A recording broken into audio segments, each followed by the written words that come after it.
Dashrath Manjhi, The Man Who Cut Through a Mountain. A creator's writer original true story. Some people inherit roads.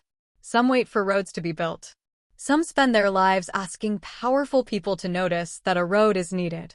And once, in a poor village in Bihar, one man looked at a mountain standing between his people and the world beyond, and decided that if no road would come to them, he would create one himself. He had no engineering degree.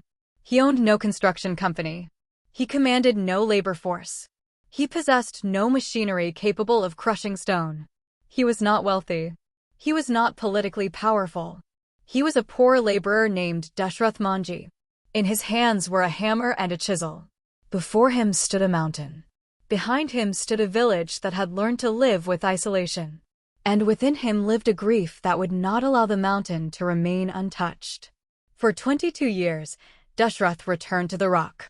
Summer after summer, winter after winter, monsoon after monsoon. He lifted the hammer. He struck the chisel. A fragment fell, then another. To anyone watching during the first days, the effort must have appeared almost meaningless. The mountain was enormous. The man was small. The rock appeared permanent. His tools appeared powerless. But permanence is sometimes only resistance that has never met enough persistence. Dashrath struck the mountain again, and again, and again. By the time his work was finished, he had carved a passage approximately 110 meters long, 9 meters wide, and more than 7 meters deep through the Gehlaur hills. A journey that had once required traveling approximately 55 kilometers around the ridge could now be completed in about 15. Children, workers, families, and people seeking medical care could pass through the opening created by one man's hands. The mountain remained. But it no longer had the final word. This is not merely the story of a man who broke stone. It is the story of what happens when grief refuses to become useless. It is the story of love transformed into labor.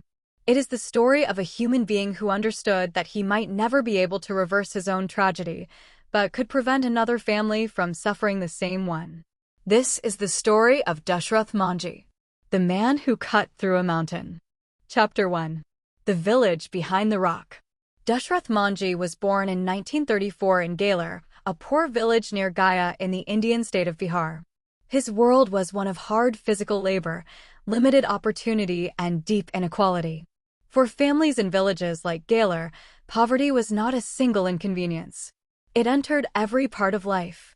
It determined where people could live. It determined whether children could attend school. It determined how quickly someone could reach a doctor. It determined whether a small accident remained small or became fatal. The Gehlaur hills stood like a wall between the village and essential places beyond them.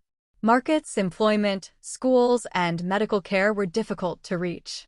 A person could see that another place lay beyond the ridge and still be forced to travel a long distance around it. The mountain did not hate the villagers. Mountains do not possess hatred. But indifference can be as cruel as hostility when human life depends upon access. The stone did not care whether someone was sick. It did not care whether a woman was carrying food or water. It did not care whether a child needed medicine. It did not care whether an exhausted laborer had to spend hours traveling around it. The mountain simply stood. And generation after generation adapted to it. This is one of the most powerful forces in human life. Not impossibility. Habit. When hardship lasts long enough, people may stop imagining that it can be changed. The difficult route becomes the normal route. The absence of opportunity becomes normal. The delay becomes normal. The suffering becomes normal. People begin teaching the next generation how to survive the obstacle instead of asking whether the obstacle should continue controlling their lives. Dashrath knew this world intimately. He worked as a laborer, earning what he could through the strength of his body. His hands were already familiar with weight, heat, soil, and stone. There was no comfortable distance between his effort and survival. If he worked, the family could eat. If work disappeared, hardship arrived quickly. He lived among people whose labor was necessary, but whose lives were often ignored by those with greater wealth and influence. Their village existed. Their needs were real. But the road they required had not been built. No great official arrived with a team of engineers. No machine appeared to open the ridge. No announcement declared that Gehlaur's isolation would finally end. The mountain had stood for centuries. It appeared likely to stand unchanged for centuries more. Then tragedy entered Dashrath's home. And what generations had accepted as permanent became unacceptable to one grieving man. Chapter 2. The Journey That Took Too Long. Dashrath was married to a woman commonly remembered as Falguni Devi. The details of her accident have been retold in slightly different forms over the years, but the central truth remains. She was badly injured near the mountain. Medical care was difficult to reach. The ridge that had always inconvenienced the village now became part of a life-and-death emergency. There was no direct passage through it. The safer route required traveling around the hills. Distance consumed time. Time consumed hope. Falguni died. No sentence can fully contain what such a loss means. The word grief is small. The experience is not. A person remains alive in every familiar place. In a cooking vessel. In an empty sleeping space. In the silence where a voice should have been. In tasks that were once shared. In plans that will never be completed. The world continues moving, but the grieving person feels that something essential has stopped. Dashrath could not bring his wife back. No hammer could reverse time. No chisel could cut through death. But grief often asks a question. What will you do with the love that has nowhere left to go? Some people bury it inside themselves. Some become consumed by anger. Some surrender to despair. Some allow the tragedy to become the permanent center of their identity. Dashrath looked at the mountain. The same ridge that had forced villagers into long journeys. The same obstruction that separated families from medical care. The same stone through which no convenient road existed. And a decision formed within him. No one else should lose a loved one because the mountain made help too difficult to reach. If the ridge would not move, he would cut through it. It was an impossible idea. That did not make it foolish. Sometimes an idea appears impossible only because no one with sufficient reason has attempted it long enough. Dashrath's reason was not fame. It was not wealth. It was not a world record. It was not the hope that a film would someday be made about him. He began because a journey had taken too long. He began because grief had taught him the price of distance. He began because he knew exactly what the absence of a road could cost. Before the tragedy, the mountain had been part of the landscape. After the tragedy, it became a challenge. Before, Dashrath had lived around it. Now he would work through it. He obtained simple tools. A hammer. A chisel. The kind of tools an individual laborer could hold. Then he approached the rock. Imagine that first morning. No road existed. No opening offered proof that the plan would succeed. There was only a man standing before a mountain. Dashrath placed the chisel against the stone. He raised the hammer. And delivered the first blow. Chapter 3. The first piece of stone. The first strike did not change the mountain. Not visibly. The hills did not shake. A pathway did not appear. No crowd gathered to celebrate. The mountain absorbed the impact and remained what it had always been. Dashrath struck again. A small mark appeared. Perhaps a tiny fragment fell. To an observer, the result would have seemed almost insulting. So much effort. So little change. This is where most enormous dreams are abandoned. Not when they are proven impossible. When the first efforts appear insignificant. A person begins writing a book and sees only one page. Begins saving money and sees only a small amount. Begins recovering and discovers that one day of effort has not healed years of damage. Begins learning and feels more aware of ignorance than progress. Begins striking a mountain and receives only a handful of dust. We compare the size of the result with the size of the goal. Then discouragement tells us that small progress is the same as no progress. Dashrath understood something through action that many people never learn. The first piece of stone did not need to defeat the mountain. It needed only to make the second piece possible. He struck again. The work was physically brutal. A hammer and chisel do not remove a mountain through one spectacular act. The rock must be attacked at individual points. A crack must be created. The crack must be widened. Loose fragments must be removed. The worker must decide where to strike next. Every movement costs strength. Every mistake wastes energy. The hands blister. The arms ache. Dust enters the eyes and lungs. The sun burns the skin. The tools become worn. And after an entire day, the mountain may look almost unchanged. Dashrath still had to survive. He could not abandon every other responsibility and devote himself only to the passage. He remained a poor laborer. He worked to support himself and his family.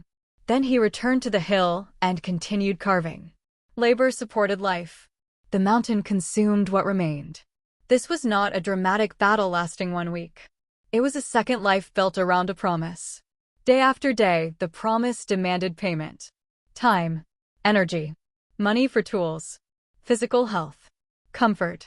Years that could never be reclaimed. Dashrath paid.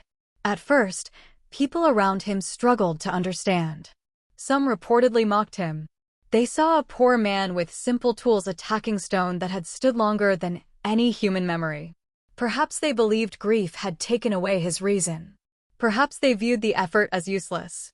Perhaps they expected him to become exhausted, accept defeat, and return permanently to ordinary life.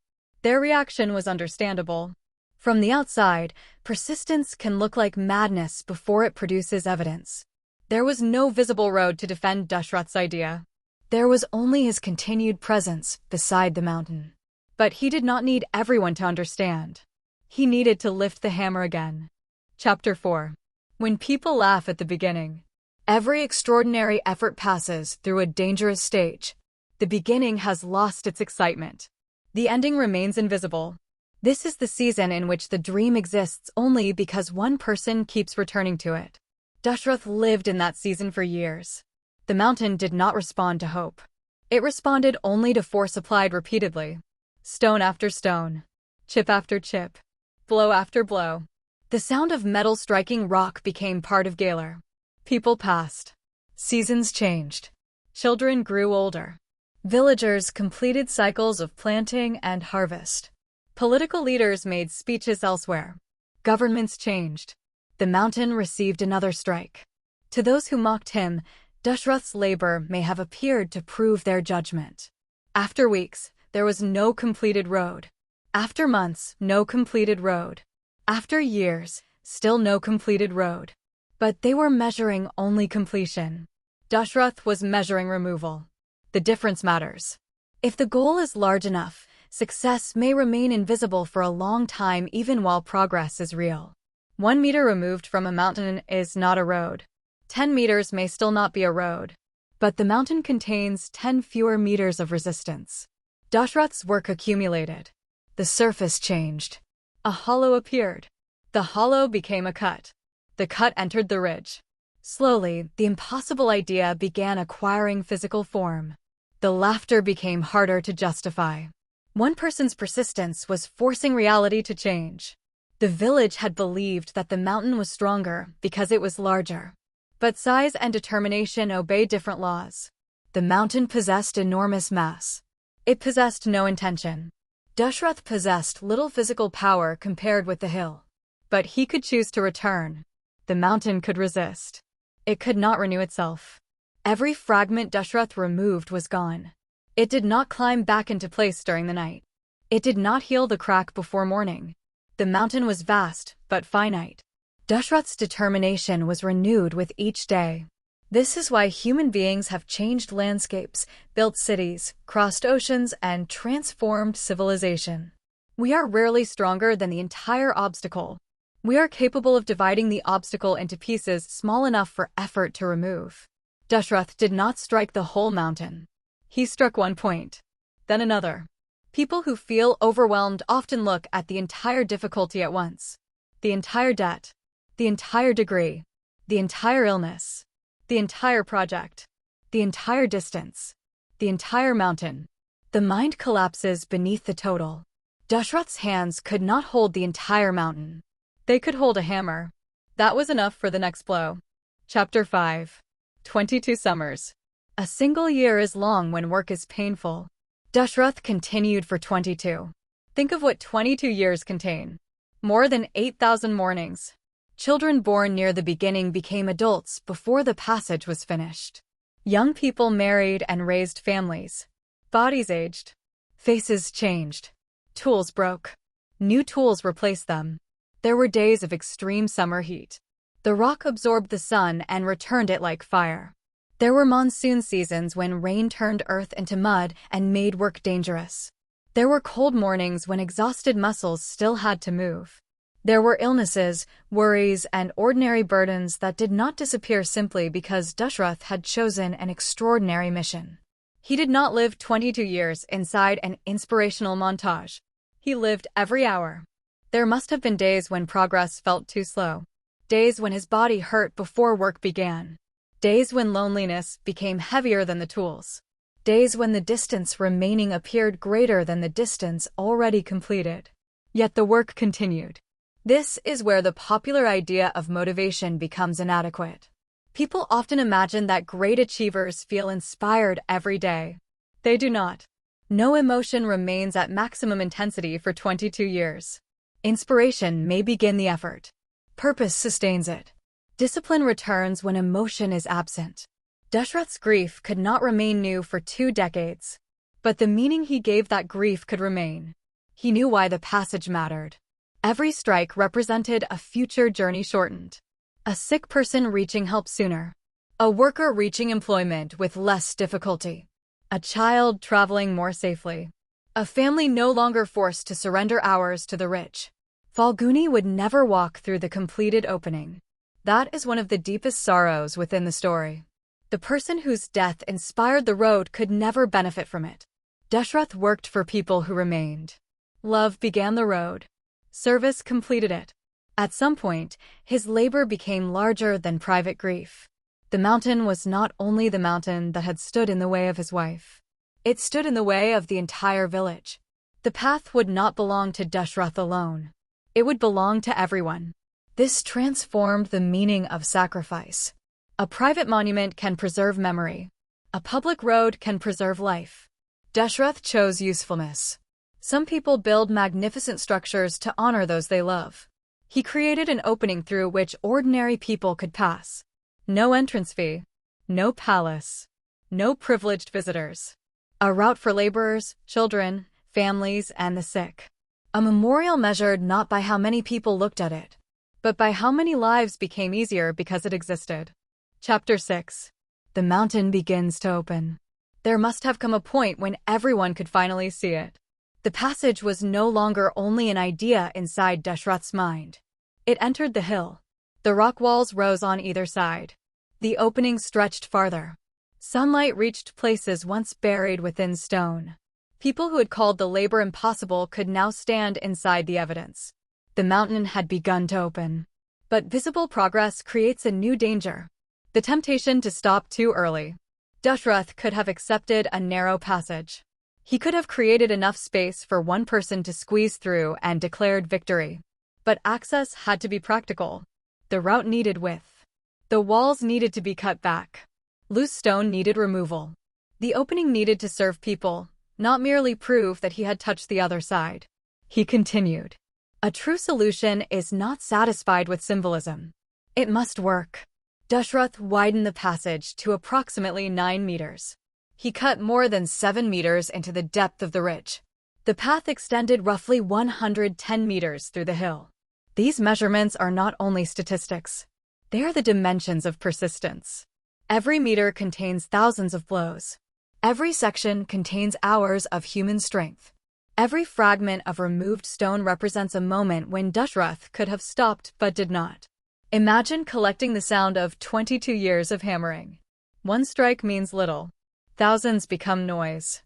Millions become a road. The work was simple enough to describe in one sentence. A man cut through a mountain with a hammer and chisel. But simplicity of description can hide enormity of execution. Write the book is simple. Build the business is simple. Recover from the loss is simple. Change your life is simple. The words take seconds. The work may take years.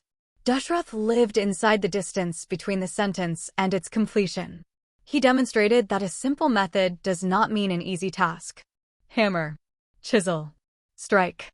Remove. Repeat. There was no secret machinery. No miracle tool.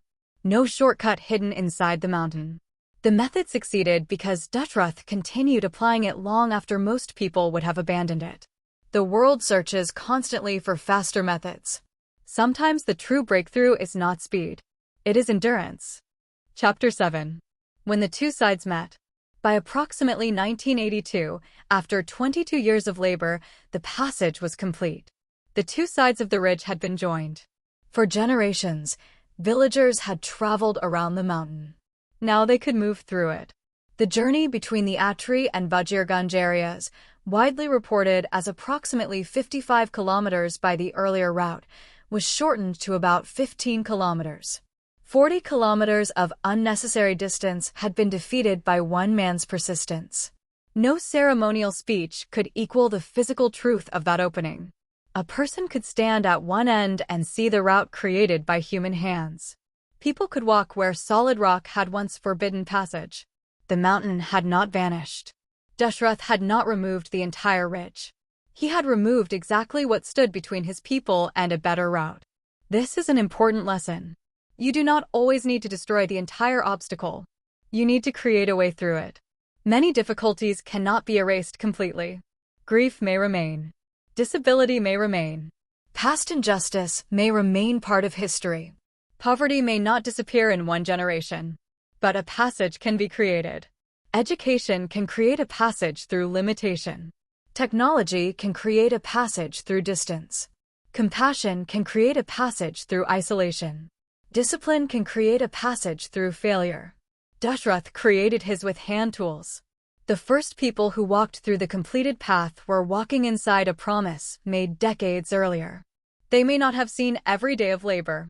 They may not have known the number of blisters, broken tools, and exhausted evenings contained within the stone walls. But they received the benefit. That is the nature of service. One generation often walks on roads created by sacrifices it never witnessed. We study in schools built by people whose names we do not know. We receive treatments developed through years of invisible research. We live under laws improved by people who suffered before us. We inherit freedoms paid for by courage we did not personally provide. Dashrath's path asks every person who benefits from sacrifice a question. What passage will you create for those who come after you? It need not be carved from stone. It may be an education given to a child, a business that creates employment, a discovery that saves time, a book that helps a stranger, a system that prevents suffering, a truth spoken when silence is easier. The form may differ. The principle remains. A meaningful life does not only ask, "What road can I travel?" It asks, "What road can exist because I was here?"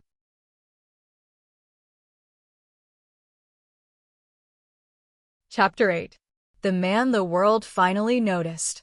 For most of the 22 years, Dashrath worked without national recognition. The mountain received his effort before the world offered him honor. This order matters. Today, people may begin projects while imagining applause. They seek attention before achievement. They announce the mission before they have endured its cost. Dashrath possessed the opposite story. He had the work long before he had the audience. Recognition came gradually. News of the laborer who had cut through a hill traveled beyond Gehlaur. Journalists told his story. Officials learned his name. He became known as the Mountain Man. The title sounded legendary. His life remained simple. The man who had performed an engineering feat with hand tools did not suddenly become wealthy. The road improved movement, but recognition could not erase all the poverty surrounding him. This prevents the story from becoming a convenient fairy tale.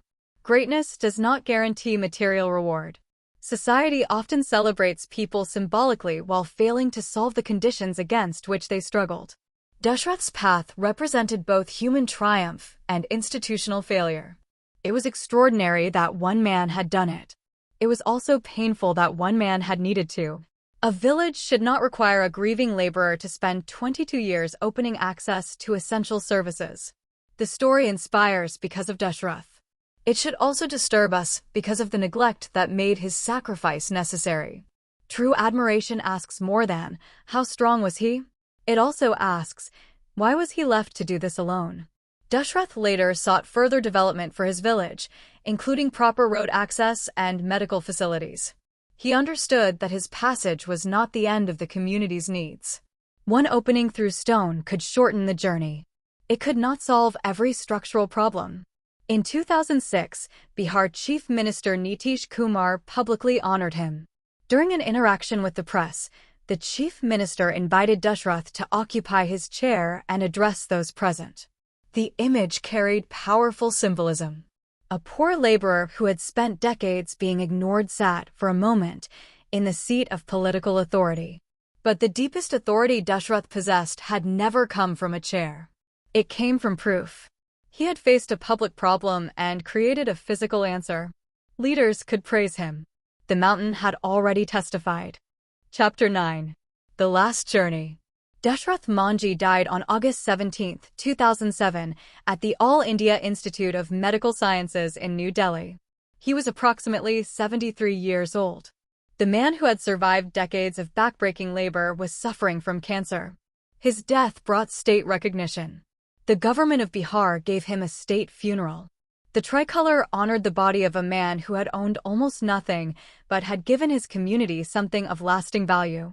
He had not lived in a palace. He had not commanded a nation. He had not accumulated vast property. Yet the state honored him because his life had demonstrated a form of power beyond title. The power to continue. The power to transform private pain into public good. The power to act when official systems fail. The power to make the impossible appear unreasonable only until it has been completed.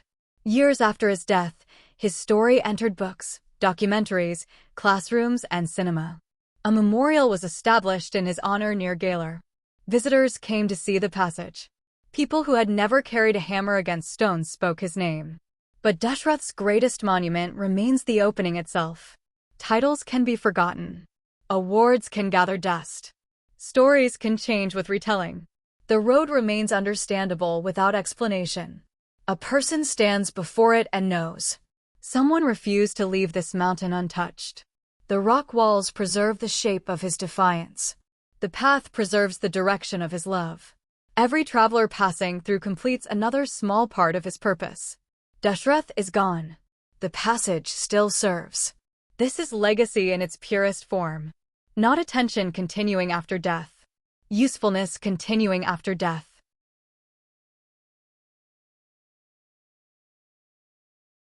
Chapter 10. What Dashrath Manjhi teaches us. Dashrath Manjhi's story is often reduced to one lesson. Never give up. It certainly teaches persistence. But his life contains deeper truths. Great purpose can be born from great pain. Dashrath could not choose the tragedy that entered his family. He chose what the tragedy would produce through him. Pain alone does not automatically create wisdom or greatness. Pain can destroy. It can harden. It can isolate. Transformation requires a decision. Dashrath decided that his grief would become protection for others. This did not make the loss acceptable. It made the response meaningful. Small tools can accomplish large work. Dashrath possessed a hammer and chisel. The inadequacy of his resources could have become his excuse. Instead, the tools became his beginning. We often delay action while waiting for ideal conditions. More money, better equipment, greater confidence, official approval, a perfect team. Dashrath began with what his hands could hold. What you possess today may not be enough to complete the mission. It may be enough to begin it. Ridicule does not determine reality. People reportedly mocked him. Their laughter did not strengthen the mountain. Their disbelief did not weaken Dashrath's hammer. Other people's opinions feel powerful because they enter the mind. Outside the mind, they are often only sound. The rock responded to effort, not public approval. Your work must eventually answer its true conditions. A field responds to cultivation. A body responds to training. A reader responds to good writing. A problem responds to a genuine solution. Laughter cannot permanently defeat results. Consistency is accumulated force. No single blow created the path. The road emerged from repetition. This may be the most useful lesson for anyone attempting a difficult life change. One workout may not transform the body. One lesson may not create expertise. One act of saving may not create security. One page may not create a book. One strike may not open a mountain. But repeated action changes the scale of what becomes possible. Consistency allows ordinary effort to produce extraordinary results. Love becomes greatest when it serves beyond itself. Dashrath began because of his wife. He continued for the village. The path became larger than a private memorial. This is how love escapes the boundaries of one relationship and enters humanity.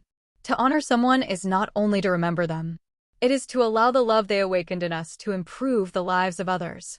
Inspiration must not excuse neglect. Dashrath's achievement is magnificent. The circumstances that required it were unjust. We should celebrate the man without romanticizing the failure of systems around him. No community should depend upon one individual spending decades performing work that public institutions could complete far more quickly. The highest tribute to Dashrath is not merely telling poor people to imitate his endurance. It is building a world in which their lives, roads, schools, and hospitals are not ignored. His courage should inspire individual action. His suffering should inspire collective responsibility. Chapter 11. Your mountain. Perhaps there is a mountain standing before you now. It may not be made of stone. It may be debt, illness, lack of education, grief, unemployment, rejection, a damaged relationship, a manuscript that seems too large to finish, a mission no one around you understands. You may be measuring your tools against the mountain and concluding that you possess too little. Dashrath's hammer was small. His time was not. Your greatest resource may not be what you hold today. It may be your willingness to return tomorrow. Do not ask whether one day of effort can finish everything. Ask whether one day of effort can remove something. One fear confronted. One skill learned. One page completed. One application submitted. One harmful habit resisted. One honest conversation begun. One fragment of the mountain removed. Then return. The world may not notice at first. People may doubt you. Some may laugh. The beginning may appear embarrassingly small. Continue. You are not required to look powerful while becoming powerful. You are not required to possess evidence before creating it. Dashrath stood before solid rock without a road to prove that a road was possible. The road existed first as commitment, then as labor, then as an opening. Every transformation follows this order. Decision, action, repetition, evidence. Do not confuse the absence of evidence at the beginning with evidence of impossibility. The passage may already exist within the future. Your work is how it enters the present. Conclusion. The mountain did not move. People sometimes say that Dashrath Manjhi moved a mountain. He did something more precise. The mountain remained where it had always stood. Dashrath changed humanity's relationship with it. For generations, the ridge had dictated the route. People traveled where the mountain permitted. They accepted distance, delay, and danger. Then one man decided that stone should no longer decide the entire future of his village. He did not command the mountain to disappear. He made a passage. That is what courage often does. It does not remove every difficulty from the world. It creates a way through. Dashrath began with grief. He began with poverty. He began without machinery, authority, or certainty. He began while others doubted him. He began with a hammer and chisel. For 22 years, he returned. The mountain received blow after blow. A small mark became a crack. A crack became an opening. An opening became a path. A path became a road between people and possibility. Today, his life speaks to every person who has ever felt too small for the problem before them. You may be small compared with the mountain, but the mountain cannot choose. You can. The mountain cannot love. You can. The mountain cannot return tomorrow with renewed purpose. You can. The mountain can only remain what it is until something acts upon it. Dashrath acted. He could not save the life that inspired his mission. But because he continued, other people traveled more safely. Other families crossed more quickly. Other journeys became shorter. His wife's absence became a road for strangers. His grief became shelter. His anger became labor. His labor became service. His service became history. Do not ask whether you can break the entire mountain today. Lift the tool within your reach. Find the point where change can begin. Strike once, then once more. Return when the world is silent. Return when progress is small. Return when people doubt you. Return when the mountain appears unchanged. Because stone remembers every blow. Effort accumulates even when applause does not. And one day, someone may walk through a place where the world once told you no road could ever exist. Dashrath Manjhi did not wait for the impossible to become easier. He worked until the impossible became a passage. The mountain was larger. The man lasted longer. And through the road he carved, his courage is still traveling today. Creator's writer. True stories of courage. True stories of transformation. True stories that prove persistent human hands can create a road through the impossible. Dashrath died at AIMS in New Delhi on August 17, 2007, aged about 73, and received a state funeral from the Bihar government. Bihar later created a memorial in Gehlaur, and his achievement has been included in educational and cultural retellings across India. Bihar tourism records that Dashrath Manjhi carved a passage approximately 110 meters long, 9.1 meters wide, and 7.7 meters deep through the Gehlaur hills using simple hand tools. After 22 years, the route shortened travel between the Atri and Vajirganj areas from about 55 kilometers to 15 kilometers. Contemporary accounts place the work between approximately 1960 and 1982.